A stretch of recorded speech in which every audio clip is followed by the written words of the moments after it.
ನಮಸ್ಕಾರ. High Gulbarga YouTube ನ್ಯೂಸ್ಗೆ ಸ್ವಾಗತ. ನಾನು ನಿಮ್ಮ ಸಂಗರಾಜ್ ವಾಲಿಕರ್. ಬಂಧುಗಳೇ, ನಾವು ಇವತ್ತು ಗೋಕರ್ಣ ಮುಗಿಸಿಕೊಂಡು ಕುಂದಾಪುರ ಉಡುಪಿ ಮಾರ್ಗವಾಗಿ ಮಂಗಳೂರಿನಿಂದ ಕಾಸರಗೋಡಿನತ್ತ ಬರುತ್ತಿದ್ದಂತೆ ನಮ್ಮ ಮೊಬೈಲ್ನ ನೆಟ್ ಮಾರ್ಗ ಅನಂತಪುರದ ಅನಂತಸ್ವಾಮಿ ದೇವಸ್ಥಾನದ ಮೂಲ ದೇವಸ್ಥಾನ ಅನಂತಪುರ ಎಂಬ ಗ್ರಾಮದಲ್ಲಿ ಇದೇ ಗ್ರಾಮದಲ್ಲಿದೆ ಅಂತ ಕೇಳಿದ ಕ್ಷಣ ನೇರವಾಗಿ ದೇವಸ್ಥಾನ ನೋಡಲು ಹೋದೆವು. ನಂತರ ಅಲ್ಲಿ ನೋಡಿದರೆ ಇದು ಮೂಲ ದೇವಸ್ಥಾನ. ನಂತರ ಅನಂತಸ್ವಾಮಿ ಹೋದದ್ದು ತಿರುವನಂತಪುರಕ್ಕೆ.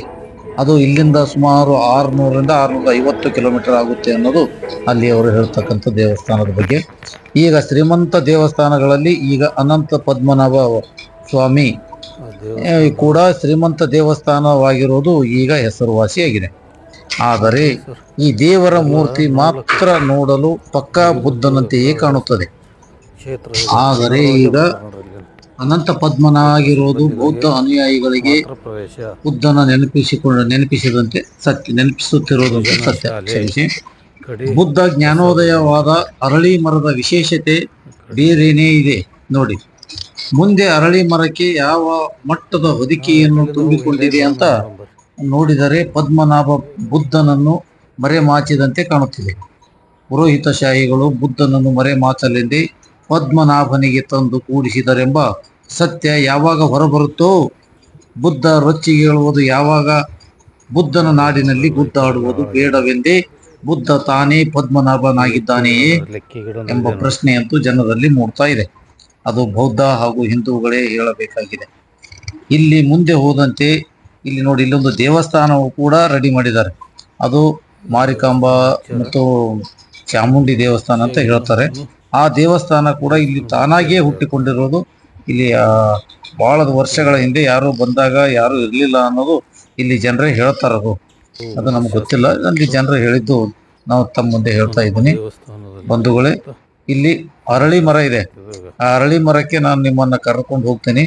ಸ್ವಲ್ಪ ಇದೆಲ್ಲ ನೋಡಿಕೊಂಡು ಇಲ್ಲಿಂದ ಮುಂದೆ ಇದು ನೋಡಿ, ಇಲ್ಲಿ ಇದು ಆಫೀಸ್ ಅಂತೇಳಿ ಅಲ್ಲ, ಇದು ಇಲ್ಲಿ ಒಂದೇನೋ ಎಲ್ಲಾ ಕಡೆ ಒಂದು ಗಲ್ಲ ಡಬ್ಬಿ ಇಟ್ಟಿರ್ತಾರೆ ನೋಡ್ರಿ. ಇಲ್ಲಿ ದಕ್ಷಿಣೆ ಹಾಕೋದು, ಪ್ರತಿಯೊಂದು ಕಡೆ ದಕ್ಷಿಣೆ ಹಾಕಲೆಂದೇ ಇಟ್ಟಿರ್ತಾರೆ. ಇಲ್ಲಿ ಒಂದು 3-4 ಗುಡಿಗಳ ಇದು ಮಾಡಿದ್ದಾರೆ, ಮೂರ್ತಿ ಕಲ್ಲುಗಳನ್ನ ಇಟ್ಟು ಅವುಗಳಿಗೆ ಪೂಜೆ ಮಾಡಿದ್ದಾರೆ. ಪೂಜೆ ಮಾಡುವ ಮುಖಾಂತರ ಇಲ್ಲಿ ಒಂದು ದೇವಸ್ಥಾನದ ಒಂದು ಮೆರಗನ್ನ ಹೆಚ್ಚಿದ್ದು ಅಂತ ಹೇಳ್ಬೋದು. ಇಲ್ಲಿ ನೋಡ್ತಾ ಇರಿ, ಇಲ್ಲಿ ಈ ಮರದ ಕೆಳಗೆ ನಿಮ್ಮನ್ನ ಇಲ್ಲಿಂದ ನೇರವಾಗಿ ಇದನ್ನ ತೋರಿಸ್ಕೊಂಡು ಬೇರೆ ಕಡೆ ಕರೆದುಕೊಂಡು ಹೋಗ್ತೀನಿ. ಅದು ಅರಳಿ ಮರದತ್ತ ಕರೆದುಕೊಂಡು ಹೋಗ್ತೀನಿ. ಇದು ಮುಗಿಸೋಣ, ಇಲ್ಲಿಂದ ಬನ್ನಿ. ಈಗ ಇದು ಕೆರೆ ಇದೆ, ಇಲ್ಲಿ ಸಣ್ಣ ಕೆರೆ ಇತ್ತು. ಆ ಕೆರೆಯಲ್ಲಿ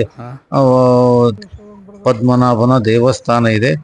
ಇಲ್ಲೆಲ್ಲರೂ ಇದ್ದಾರೆ ನೋಡ್ರಿ. ಅಲ್ಲಿ ಫೋಟೋ ತೆಗಿಯ ಕೊಡಲ್ಲ ಅಲ್ಲಿ. ಇಲ್ಲಿ ಒಳಗೆಲ್ಲ ಮೂರ್ತಿ ಹತ್ರನೂ ಯಾರಿಗೂ ಕರೆದುಕೊಂಡು ಹೋಗಲ್ಲ. ಯಾಕಂದ್ರೆ ಒಳಗಡೆ 2-3 ಮೂರ್ತಿಗಳಿವೆ. ಆ ಮೂರ್ತಿಗಳನ್ನು ಯಾರಿಗೂ ನೋಡ್ಲಕ್ಕೂ ಕೊಡೋದೇ ಅಪರೂಪ.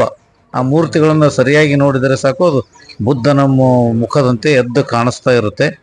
ಅದನ್ನ ಯಾರೂ ಹೇಳಲ್ಲ, ಅಲ್ಲಿ ತೋರಿಸ್ಕೊಡಲ್ಲ. ಈಗ ಪದ್ಮನಾಭ ಅಂತ ಅದನ್ನ ಕರಿತಾ ಇರ್ತಾರೆ. ಮುಂದೆ ನೋಡ್ತಾ ಇರ್ ನೋಡ್ರಿ, ಇಲ್ಲಿ ಇದು ನೋಡ್ರಿ, ಇದು ಆಫೀಸ್. ಇದು ಇಲ್ಲಿ ದೇವಸ್ಥಾನಕ್ಕೆ ಮಾಡಿರ್ತಕ್ಕಂಥ ಆಫೀಸ್ ಇದು. ಇಲ್ಲಿ ನೀರು ಬಂದಿದೆ, ನೀರೆಲ್ಲ ಹೊಲಸಾಗಿದೆ ನೋಡ್ರಿ. ಇಲ್ಲೆಲ್ಲ ಇಲ್ಲಿ ಮೀನುಗಳಿವೆ, ಸಾಕಷ್ಟು ಮೀನುಗಳನ್ನ ಸಾಕಿರೋದಂತಲ್ಲ, ತಾನಾಗಿಯೇ ಹುಟ್ಟಿರ್ತಕ್ಕಂಥವು. ಅಲ್ಲಿ ಅವರೆಲ್ಲ ನಿಂತ್ಕೊಂಡಿರ್ತಕ್ಕಂಥವ್ರೆಲ್ಲ ಇದಾರಲ್ಲ ಅಲ್ಲಿ ದೇವಸ್ಥಾನಕ್ಕೆ ಬಂದವರು ಅದರಲ್ಲಿ ಏನಾದರೂ ಮಂಡಾಳೋ ಅಥವಾ ಏನಾದರೂ ಒಂದು ಹಾಕಿ ಅವುಗಳಿಗೆ ಆಹಾರಕ್ಕ ವ್ಯವಸ್ಥೆ ಮಾಡ್ತಾ ಇರ್ತಾರಲ್ಲಿ. ಈಗ ಅಲ್ಲಿ ನಿಂತಾರ ನೋಡ್ರಿ, ಅವರೆಲ್ಲ ದೇವಸ್ಥಾನಕ್ಕೆ ಬಂದವರು. ಅವರೆಲ್ಲ ಅದಕ್ಕೆ ಮಂಡಾಳೋ ಏನೇನೋ ಪುಟಾಣಿನೋ ಏನೇನೋ ಹಾಕಿ ಅವು ಮೀನುಗಳಿಗೆ ಆಹಾರವಾಗಿ ಕೊಡ್ತಾ ಇರ್ತಾರೆ. ಯಾವುದ್ಯಾವುದೋ ಇದು ಹಾಕಿ, ಕೆಮಿಕಲ್ ಹಾಕಿ ಅವು ಮೀನುಗಳಿಗೆ ಸಾಯಿಸಲು ಸಾಧ್ಯ ಇರುತ್ತೆ. ಅದು ಬಿಡಿ. ಇಲ್ಲಿ ನೋಡಿಗ ಈ ಅರಳಿ ಮರ ಇದೆ ನೋಡ್ರಿ, ಇದು ಬುದ್ಧನ ಅರಳಿ ಮರ. ಇದು ಬುದ್ಧ ಜ್ಞಾನೋದಯವಾಗಿರೋದೇ ಅರಳಿ ಮರದ ಕೆಳಗಡೆ ಅನ್ನೋದು ಎಲ್ಲರಿಗೂ ಗೊತ್ತಿದೆ. ಈ ಅರಳಿ ಮರ ಅದಕ್ಕೆ ಆ ಬಡ್ಡಿ ಅದ ನೋಡ್ರಿ, ಬಡ್ಡಿಲಿಂದ ಹಿಡ್ಕೊಂಡು ಟೊಂಗೆವರೆಗೂ ಅದರ ರೂಪನೇ ಬೇರೆ ಇದೆ. ಅದಕ್ಕೆ ನೋಡ್ರಿ ವಿಚಿತ್ರ ಇಲ್ಲಿ. ಅದು ನೋಡಿ ಅದು ಅದಕ್ಕೆ ಇದನ್ನೇ ಕಾಣಿಸ್ತಾ ಇಲ್ಲ. ತೊಗಟಿ ಅಂತಾರ ಅದು ನಮ್ಮ ಕಡೆ, ಅದಕ್ಕೆ ತೊಗಟಿನೇ ಕಾಣಿಸ್ತಾ ಇಲ್ಲ. ಅದು ಅದ್ರ ರೂಪನೇ ಬೇರೆ ನೋಡಿ. ಈಗ ಈ ಥರ ಇದು ಇದ್ದದ್ದು ತೆಂಗಿನ ಮರದ ಜುಬ್ರ ಕಂಡಂಗೆ ಕಾಣಿಸ್ತಾ ಇದೆ ಅದಕ್ಕೆ. ಅದು ಏನು ಗೊತ್ತಿಲ್ಲ, ಬಟ್ ಅರಳಿ ಮರ ಇದು. ಅರಳಿ ಮರದ ವಿಶೇಷನೇ ಬೇರೆ ಇದೆ. ಇಲ್ಲಿ 4-5 ಗಿಡಗಳಿವೆ ಇದರಲ್ಲೇ. ಆ ಗಿಡದೊಳಗೆ ಅರಳಿ ಮರ ನೋಡ್ರಿ, ಅರಳಿ ಎಲೆ ನೋಡ್ರಿ, ಅದು ಪೂರ ನೋಡ್ಬೋದು ನಾವೆಲ್ಲ. ಇಂಥ ದೇವಸ್ಥಾನಗಳಲ್ಲಿ ಅರಳಿ ಮರಕ ಎಂತಿಂಥದ್ದು ವೈಶಿಷ್ಟ್ಯಗಳನ್ನು ನಾವು ನೋಡ್ಬೋದು. ಆ ಪ್ರಕೃತಿಯ ಮಹಿಮೆ ಅದು. ಇಲ್ಲಿ ಒಂದು ಇದು ಅಂತ ಹೇಳಲು ನನಗೆ ಆಗಲ್ಲ. ಅದು ನೋಡ್ರಿ, ಇದು ನೋಡ್ಲಕ್ಕ ಅಲ್ಲಿ ನೋಡ್ರಿ, ಅಲ್ಲೆಲ್ಲ ಅರಳಿ ಮರಕ್ಕ ಮುಂದೆ ಹೋದಾಗ ಅದೇ ಗಿಡದ ಟಂಗೆಗೆ ಅದು ಬೇರೆ ಗಿಡ ಅಂತ ಹೇಳಕ್ಕೂ ಆಗಲ್ಲ. ಅದು ಯಾಕಂದ್ರೆ ಅಲ್ಲಿ ಎಲ್ಲೂ ಬೇರ್ ಕಾಣಿಸ್ತಾ ಇಲ್ಲ ಅದಕ್ಕೆ. ಅರಳಿಯಲ್ಲಿ ನಾವು ಇಲ್ಲಿ ಮೇಲಿಂದನೇ ನೋಡ್ಬೋದು, ಮೇಲ್ಗಡೆನೆ, ಅಲ್ಲಿ ಕೆಳಗಡೆ ಈಗ ನೋಡ್ರಿ ಪೂರ ಹತ್ತಿರದಿಂದ ತೋರಿಸ್ತಾ ಇದ್ದೀನಿ. ಅದು ಕ್ಯಾಮ್ರಾ ನಿಮ್ಗೆ ಇದಾಗ್ಲಿ ಅಂತ, ಜನರಿಗೆ ಹತ್ತಿರದಿಂದ ಅದು ಗೊತ್ತಾಗ್ಬೇಕಲ್ಲ. ಕೆಳಗಡೆ ಏನಿಲ್ಲ, ಕೆಳಗಡೆ ನೋಡ್ರಿ, ಅದು ಯಾವುದೇ ಮರನೂ ಕಾಣಿಸ್ತಾ ಇಲ್ಲ, ಬಟ್ ಮೇಲ್ಗಡೆ ಮಾತ್ರ ಕಾಣಿಸ್ತಾ ಇರೋದು. ದೇವಸ್ಥಾನಕ್ಕೆ ಹೋಗಿ ಬಂದಿದ್ದಾರೆ ನಮ್ಮ ಸ್ನೇಹಿತರವರೆಲ್ಲ.